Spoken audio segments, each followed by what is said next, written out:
Hello, a nevem Erik, 2 gyerek apja vagyok. Marcus 7 éves és Lucy 5 éves. Mindannyian szerették a Marvel képregényekhez kapcsolódó dolgokat. Egy napon azonban a gyerekeimet megijesztette a Pókember 2002-es bővített kiadása. Egy nap a szobámba voltam a feleségemmel, Annie-vel, miközben tévét néztem. A Simpson családot néztem, amikor a gyerekeim beviharoztak a szobámba, és azt üvöltötték. Apa, megjelent az új Pókember film, megnézhetjük, kérem? Azt mondtam oké, és mondtam nekik, hogy 2002. május 7-én iskola után megnézzük. Eljött a kedd. 1:30-kor végeztem a munkával, és elhoztam a gyerekeimet az iskolából. Az iskolát, ahova járnak, a Summer általános iskolának hívják. Lehajtottunk a Rachel Tall First 10-hez, Bonnie Lake-ben, VA. A film előtt megkérdeztem a gyerekeimet, hogy szeretnének Emekibe menni.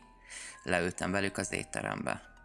Ebéd után lementünk a moziba, és vettünk 3 jegyet a Pókemberre.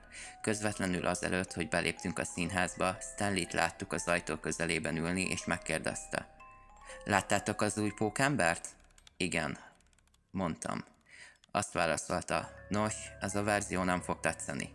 Bementünk a moziba. 1-es volt a számunk. Meglepődtem, mert csak mi voltunk bent. Végül is furcsa egy ilyen új filmhez képest. A bemutatott előzetesek a következők voltak. Lilo és Stitch, Stuart Little Kisegér 2, The Powerpuff Girls Movie, Star Wars Episode 2, Attack of the Clones, Jonah a VeggieTales Movie és The Countryverse. Az előzetesek véget értek, és a film normálisan indult. Annak ellenére, hogy a filmet a gyerekeim előtt láttam. A film úgy kezdődött, hogy Peter Parker elszaladt, hogy elérje a buszát, de a busz nyilván felgyorsul. A következő jelenetben Peter Parker találkozik Harry Osborn apjával, és megkértem a gyerekeimet, hogy várjanak a moziban, amíg kimegyek a mosdóba. Amikor befejeztem a telefonhívásomat, a fürdőszobában egy sikolyt hallottam kijönni a moziból, ahol voltam. Megszorult a szívem, amikor ezt meghallottam. De hogy a fenébe hallanám a sikoltozást egy egyszerű fürdőszobában?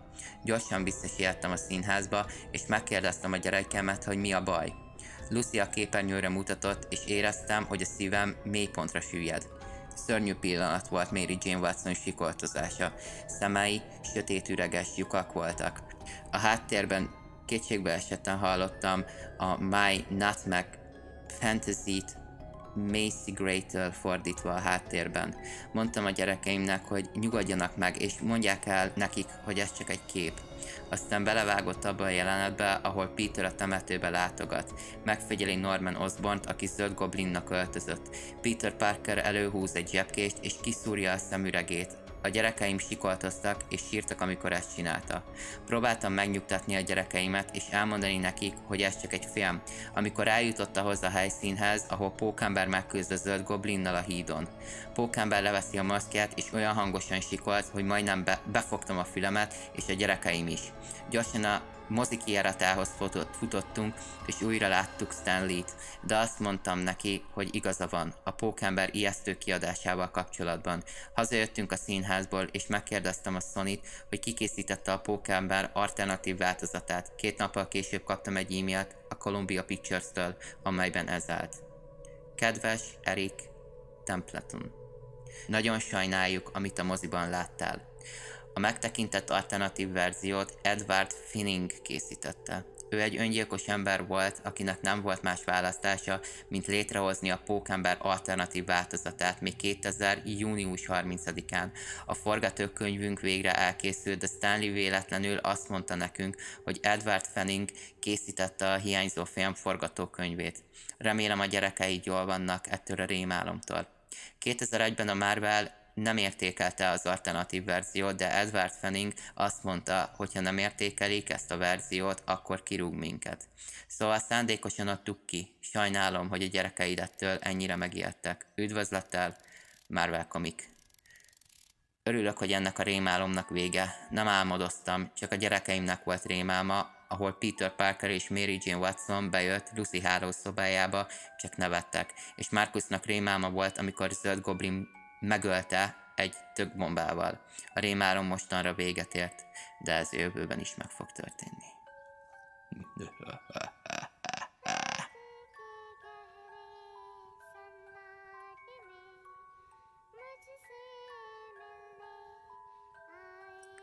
Szeretem a pókembert, és a szeretem alatt azt értem, hogy pszichotikusan megszállott vagyok. Tehát amikor több creepypastát kerestem Riffnek, találkoztam egy The Forgotten Spider-Man nevűvel, amely a Superman No More Heroeshoz hasonlóan szintén megtalálható a wikin. Valahogy meg vagyok lepve. Arra gondoltam, hogy az ilyen történetek tiltott téma, vagy ilyesmi. Megmutatja, amit tudok. Minden esetre érezzünk bűntudatot mindenben, és Riff, ez a kurva. Mindig is szerettem a képregényeket, főleg a szuperhős képregények. Sok emberhez hasonlóan én is úgy nőttem fel, hogy olvastam Supermant, Batmant, Amerika kapitányt és minden jót. Várj, sokan képregényeket olvasva nőttek fel? Szeretnék találkozni ezekkel az emberekkel, de az abszolút kedvencem a pókember volt. Te és én is. Így nem meglepő, hogy egy képregényboltban nőttem fel, de ez nem fontos. Tudni akarsz a történetről valójában? Tudni szeretném, ki az igazi Slim Shady. Ez a kérdés foglalkoztat egy ideje. Nos, egy nap munka után megálltam ebben a kis lepukkant játékboltban. A srác, aki a helyet vezette, közömbösen nézett körül, mintha ott sem lennék. Körülnéztem, volt néhány szép gyűjthető tárgy a polcon. De ami igazán megfogott, az egy furcsa akciófigura volt. Turboman akciófigura, basszus, menekülj Arnold Schwarzenegger, jön! Pókember akciófigura volt, de nem úgy, mint akit valaha láttam. Egyrészt striptease táncosnak volt öltözve, csupa vörös volt, a háló mintái rendezetlenek, a pók görbe volt és úgy nézett ki, mint egy igazi pók. Ezen kívül a lencsék töröttnek tűntek, a maszk lencséjén apró festett repedések voltak. Ez egy kicsit elkeserített, de így is királynak tartottam. Jól hangzik. Szeretném látni. Hé, van egy kép róla? Esetleg? És nem látok semmit. Mindössze 50 centért vettem, és egy képregényt kaptam ingyen. Ez a képregény a Blue Dead volt. A figurával jár, mondta az üzlet tulajdonosa. Az egyetlen dolog, amit valaha is hallottam, amikor ott voltam. Mi történt valaha ezzel a sráccal? Később újra megjelenik? Van élete? A boltján kívül annyi mindent kaphatsz ettől a sráctól. Fogadok, hogy történetek százait írhatnánk le róla. Elmentem és hazavittem a lakásomba. A játékot a személyes gyűjteményem többi részével együtt egy polcra tettem. Igen, én egy majom. Különös kapcsolatot érzek ezzel a sráccal. Lépj túl rajta. Azért vagy itt. A történetért. Ugye? Nem azért vagyok itt, hogy rossz viccet csináljak. Minden esetre kivettem a képregényt a táskából és megnéztem. Enyhén szólva hátborzongató volt. Kérem, mondja meg, hogy nem ez áll rajta. Pókember, boldog vagy most? Rajta. Úgy nézett ki, mint egy hódolat az Amazing Fantasy 15. számának. A Pókember első megjelenésének. A címe ez volt, az elfeledett Pókember 0. szám. Szóval a 90-es évekből van? Úgy nézett ki, mint az akciófigura, de az a személy, akit a kezében tartott, bágyatnak tűnt, feje természetellenes szögben állt, szeme csukva volt, nem volt benne, hogy kiírta vagy illusztrálta. Nincs képregénykód, hatósági szimbólum, még Marvel logó sincs. Nos, valakit beperelnek. Úgy kezdődött, hogy Peter Parker a várakozásnak megfelelően részt vett a radioaktivitás demonstráción. Általában nem számítok arra, hogy sok pókember képregény így indul. A pokolba is, az Amazing Fantasy 15 még csak nem is így indult. Kezdtem nosztalgiázni, ahogy a szemem a paneleket pásztázta. A pókot elkapta a radioaktív energia, Peter kezére szállt és megharapta. Ez normális volt, csak a képregényekben ez normális. De aztán észrevettem valami furcsaságot, inkább ijesztő. Villámlás, egy harapás helyett vér ömlött a sebből. Peter karját takarta. Szerintem a pókharapás nem így működik. Üvöltött, segítségét könyörgött, miközben a többiek rémülten nézték. A testét vörös borította, ami a Carnage szimbiótára emlékeztetett, és furcsa fekete zsinorok szakadtak ki a csuklójából és a bokájából, és beburkolódtak a játékon látott rendezetlen háló mintába. Ez még egy képregény esetében is logikailag nyomaszt. A pók, amelyik Petert megharapta, a mellkasára kúszott, és testének részévé vált. Ennek tulajdonképpen van némi értelme ahhoz képest, és remek látványvilágnak tűnik. Egy tudós megkereste Petert, de Peter rántott és rátámadt, és a többieket fekete hevederekkel megfojtotta egy eszetlen tombolással. Hirtelen elfelejtettem, hogy 25 éves férfi vagyok, és mint egy ilyet gyerek azt suttogtam. Pókember? Folytattam az olvasást. Pókember, ha így nevezhetném. Azt mondanám, hogy Spider-Kide. De ez a karakter már létezik, brutális embereket kezdett gyilkolni. A vér olyan mélyvörös árnyalatú volt az oldalon, hogy már azt hittem valódi vértintával van tele. Le kellett tennem, rosszul lett a gyomrom. Aztán valami megakadt a szememben, és megpróbáltam kitépni, de leküzdöttem. Ma nem veszed el a szemem. Megfordultam, hogy lássam. A hűtőm tetején ült a játék. A védjegy pókember pózban kuporgott. Fura volt, a polcomra tettem, egyenesen állva. A repett lencsék rám néztek, és nem csak az irányomba helyezve, hanem szó szerint engem nézett. Nem tudom hogyan, de valahogy tudtam, hogy azt akarja, hogy folytassam a képregény olvasását. Csinálja a cselekvés ábra parancsait. A cselekvés alak most a te istened, térdeljen az akció ábra előtt.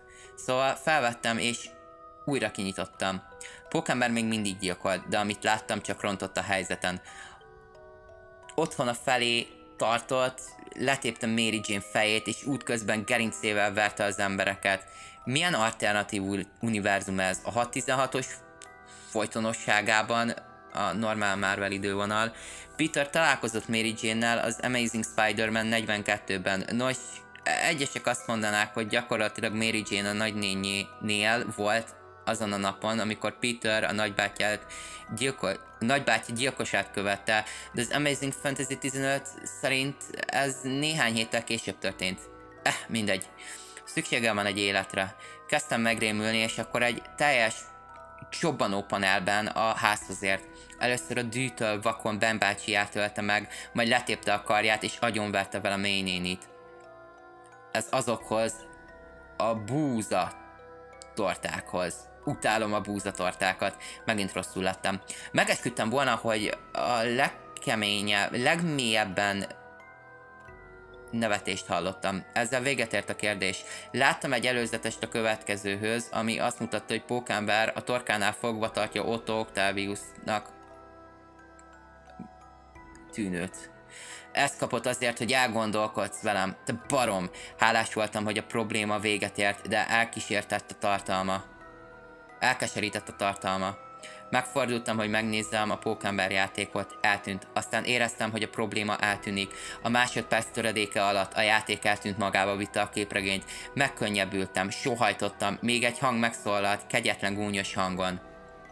Legközelebb igaz hívők, Istenemre Stanley, az elménkbe tud beszélni, Stanley most a mi istenünk. Egy hónap telt el azóta, hogy ez történt. Megtudtam, hogy egy művész, aki megpróbálta beküldeni munkáját, egy teljes horror-témű Pókember képregényt a Marvel Comicnak. Meghalt, a túlzott kimerültségben soha nem evett és nem ivott. Csak addig dolgozott, amíg a teste ki nem adta magát. Ezt kapja, hogy buta. Ezt azután tudtam meg, hogy rákerestem az elfelejtett Pókemberre az interneten, ahol a művészről szóló cikk volt az egyetlen, amit találtam. A cikkben volt egy kép a művész asztaláról, amelyen az általam olvasott képregény befejezetlen borítója látható, még mindig traumatizáltak az aznapi események, de nem tudtam nem érezni rosszul magam ezért a művészért, hiszen csak arra vágyott, hogy valaki értékelje a munkáját. Szóval halálra dolgozta magát, hogy ezt tegye. Nem kellett ezt tenned, haver.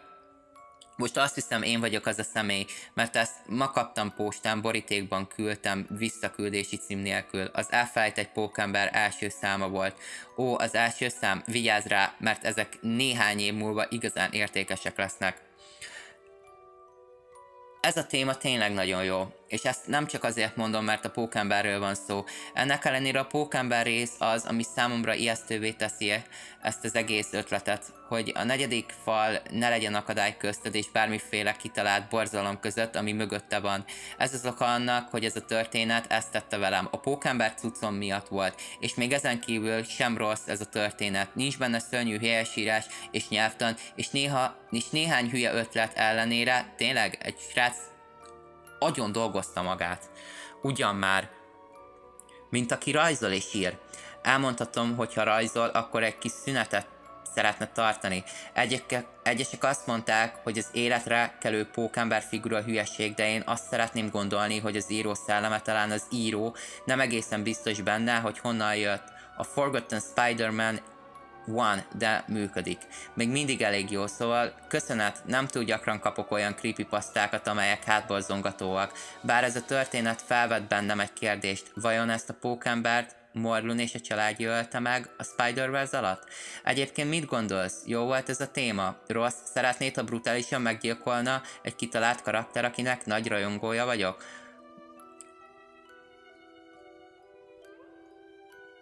Hagyja gondolatát az alábbi megjegyzésekben, és ha megbocsát nekem, el kell égetnem néhány pókember figurát.